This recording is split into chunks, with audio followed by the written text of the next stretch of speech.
Bonjour à toutes et à tous. Aujourd'hui, je vais vous parler d'un des outils les plus passionnants et les plus structurants au sein des collectivités. J'ai nommé le budget. Quel paradoxe, tout le monde s'accorde, tant côté technique que côté élu, à reconnaître le budget comme un outil stratégique fondamental, tout en sachant qu'il donne des nuits blanches et des boutons à un certain nombre de personnes dès lors qu'on évoque des termes comme finances publiques ou encore comptabilité publique. Preuve de son rôle politique, le budget des collectivités territoriales revient régulièrement sur le devant de la scène. Que ce soit pour parler d'une fiscalité trop forte ou insuffisante pour maintenir des services publics de qualité, pour faire participer les collectivités au désendettement de la France, ou encore comme objet de contestation des arbitrages de la majorité par l'opposition, la presse ou encore les habitants. Si vous souhaitez en savoir plus sur le budget, sa construction et ses impacts concrets sur la vie d'une collectivité et de ses services, si vous avez envie de comprendre comment décrypter le budget d'une collectivité territoriale, si vous vous demandez pourquoi les procédures comptables des collectivités semblent toujours plus compliquées que dans le privé, alors cette vidéo est faite pour vous.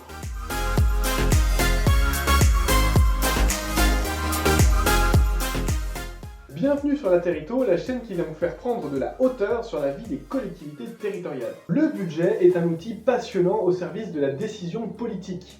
Il constitue peut-être l'acte le plus emblématique de cette alliance entre technique et politique, entre agents et élus. Puisque bon, qu'on se le dise une bonne fois pour toutes, le budget reste un outil technique complexe qui demande un peu de temps pour être apprivoisé.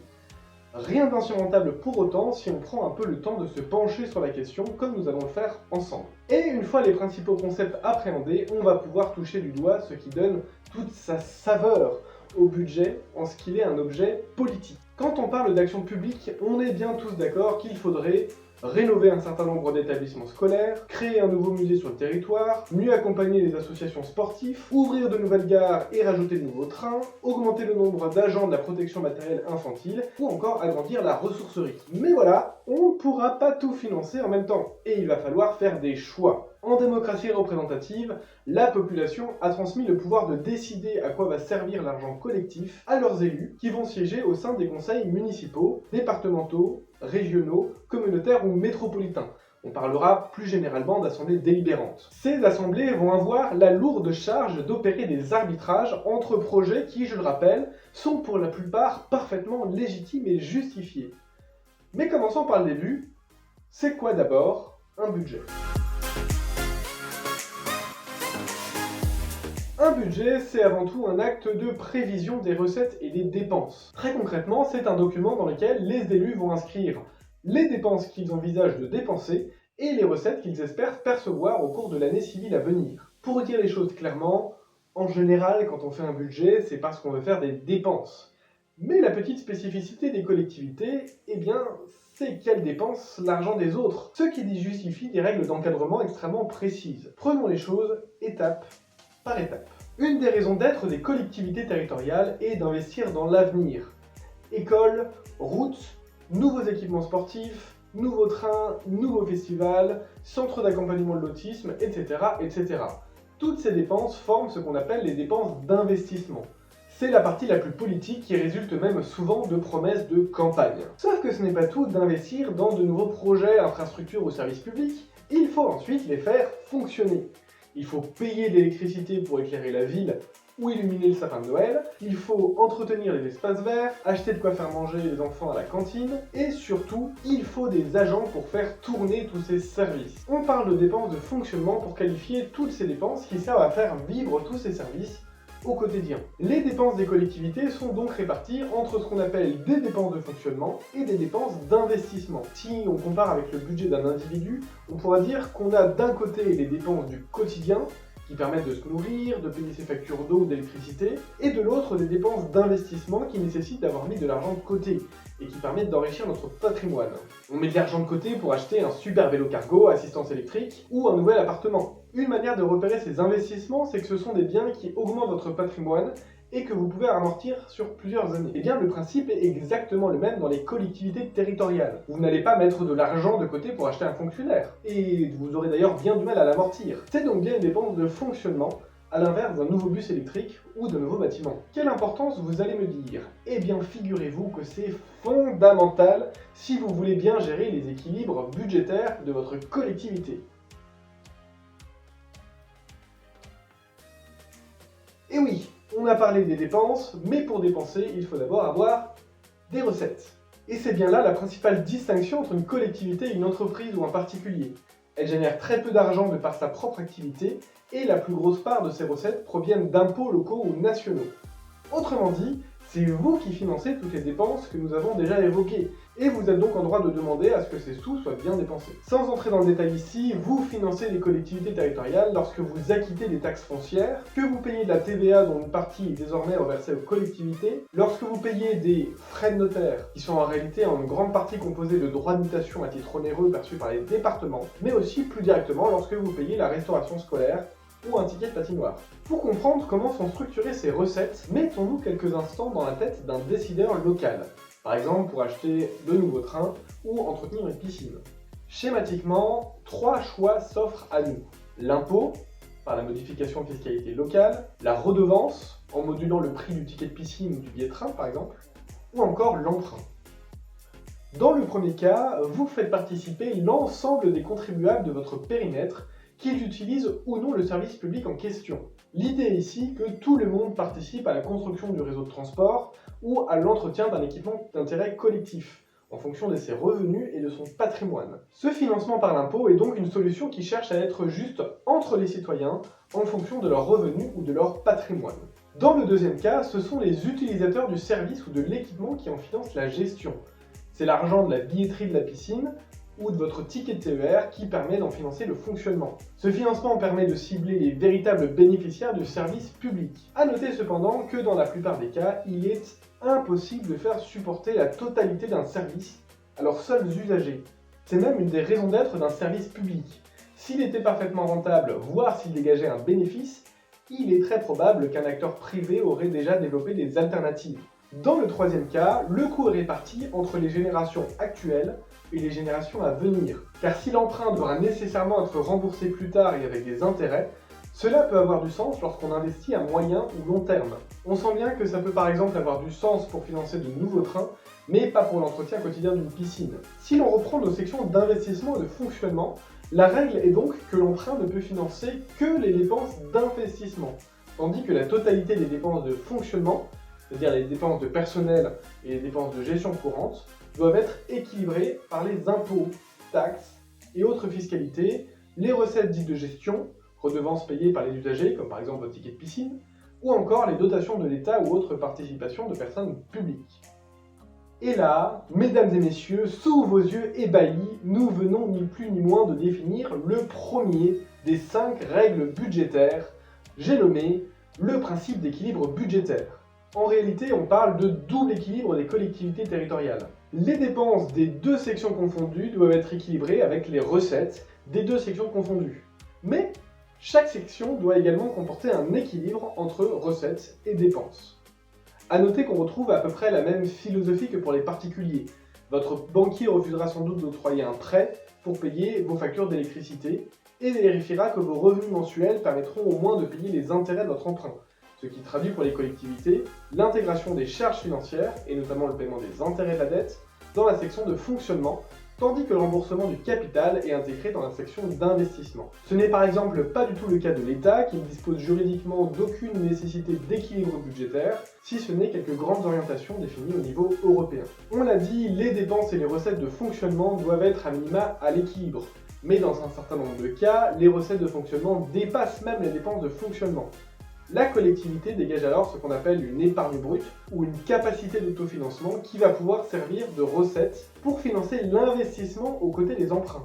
Il devient alors très intéressant de rationaliser au maximum la section de fonctionnement puisque ça permet effectivement de se dégager des marges pour investir soit dans des dépenses opérationnelles, soit dans le remboursement du capital de la dette. Je le rappelle, ce sont souvent les dépenses d'investissement qui intéressent le plus les collectivités locales puisqu'elles représentent les dépenses d'avenir. Ces dépenses d'investissement ont également un impact national, puisque ces dépenses d'investissement locales représentent à elles seules 70% des dépenses d'investissement public civil. C'est énorme. Aussi, l'État, qui en a bien conscience et qui souhaite les accompagner au mieux, apporte un soutien qui est loin d'être négligeable, principalement par le remboursement de toute la TVA payée en investissement via ce qu'on appelle le fonds de compensation de la TVA. C'est une autre raison fondamentale pour laquelle il est intéressant de classer une dépense en investissement et non en fonctionnement lorsque cela est possible, puisque c'est la seule manière qu'a une collectivité de récupérer la TVA. A noter que l'État peut également octroyer des subventions plus directes. Enfin, les collectivités peuvent financer les dépenses d'investissement par des subventions d'autres acteurs publics, ou encore via la vente ou cession de terrains ou de biens propres. Du coup, par symétrie et pour compléter nos dépenses d'investissement, les subventions octroyées par les collectivités pour soutenir l'investissement d'autres acteurs publics ou privés apparaissent également en investissement. On parle aussi de subventions d'équipement. Elles viennent donc compléter les dépenses dites opérationnelles, qui servent à financer des biens matériels, comme le préau d'une école. On parle alors d'immobilisation corporelle, ou des biens dits incorporels, comme une étude préopérationnelle. On parle alors d'immobilisation incorporelle. C'est évidemment une approche très schématique, mais c'est sous cette forme que le budget va être présenté et voté par vos élus. C'est le grand jour! Le budget prévisionnel qui regroupe l'ensemble des dépenses et des recettes va enfin être présenté à l'Assemblée délibérante. On parle de budget primitif, ou BP pour les intimes, pour désigner ce premier budget adopté pour l'année à venir. Et l'air de rien, mesdames et messieurs, on vient d'évoquer deux nouveaux principes budgétaires. D'une part, le principe d'unité budgétaire signifie que l'ensemble des dépenses et des recettes doivent apparaître dans un seul et unique document. C'est ce qui permet à l'Assemblée délibérante d'avoir un document unique qui concentre et synthétise toute l'information. Elle n'a, sur le principe, pas à aller chercher dans plusieurs documents les grandes masses budgétaires à voter. Alors ce principe comprend une petite exception via ce qu'on appelle les budgets annexes, qu'on va opposer au budget principal. Ces budgets annexes ont pour vocation de mettre spécifiquement en valeur les recettes générées par un service public en particulier avec ses dépenses. C'est même une obligation pour les services publics industriels et commerciaux, nos petits SPIC préférés, qui ont pour vocation d'atteindre un certain niveau d'équilibre budgétaire. D'autre part, le budget ne peut valoir que pour un an en vertu du principe d'annualité budgétaire. L'idée est de donner un temps suffisamment long à l'exécutif et à ses services pour dépenser ce budget, tout en repassant suffisamment régulièrement devant l'Assemblée délibérante, pour qu'elle puisse garder un contrôle sur les orientations politiques. Un exercice budgétaire se déroulant du 1er janvier au 31 décembre de l'année N, on peut imaginer que les collectivités vont pouvoir voter leur budget avant le début de l'exercice budgétaire, c'est-à-dire avant le 1er janvier. Dans la réalité, on estime qu'environ la moitié des collectivités procèdent ainsi. L'autre préfère se rapprocher de la date limite qui est fixée par la loi au 15 avril de l'année N. Alors non, ce n'est pas juste pour gratter un peu de temps, c'est souvent au contraire pour être plus sérieux dans le travail de prévision. Étant donné que l'État vote son propre budget à la toute fin du mois de décembre, les collectivités n'ont en général les principales informations sur les recettes fiscales et les dotations qu'en début de l'année N. De plus, il n'est pas rare que l'État prenne des engagements importants qui sont en réalité des dépenses engagées par les collectivités territoriales. Le délai supplémentaire permet donc d'intégrer un certain nombre de précisions financières et fiscales afin d'avoir un budget qui soit le plus sincère possible. On arrive au cœur du sujet, sur quoi va porter le vote exactement. Il faut trouver un équilibre entre un vote trop général, par exemple par section de fonctionnement ou d'investissement, qui serait bien trop général pour orienter quoi que ce soit, et un vote trop détaillé, par exemple par type de dépense. Alors, 200 feuilles à 4, 3 arrosoirs, 42 chandelles, un stade de foot, un raton laveur, un petit géranium. Ces dépenses précises sont impossibles à déterminer un an à l'avance, en plus d'être extrêmement contraignantes dans l'exécution budgétaire. Ce qui se cache derrière, c'est ce qu'on appelle le principe de spécialité, selon laquelle les collectivités ne peuvent autoriser une dépense que pour un objet spécifique. L'Assemblée délibérante va donc voter des grandes masses qu'on appelle des chapitres budgétaires, qui rassemblent un certain nombre d'articles plus détaillés. Par exemple, l'Assemblée délibérante vote pour des charges de personnel et frais assimilés, sans détailler les rémunérations des titulaires, celles des contractuels ou encore les cotisations diverses. Elle conserve ainsi le pilotage global des dépenses de personnel. L'exécutif ne pourra pas embaucher de nouveaux agents si cela dépasse l'enveloppe budgétaire, tout en laissant une certaine souplesse dans l'exécution budgétaire par la suite. A noter que même si formellement le vote s'effectue par chapitre, les élus disposent bien de la totalité de l'information par article, afin d'éclairer leur choix.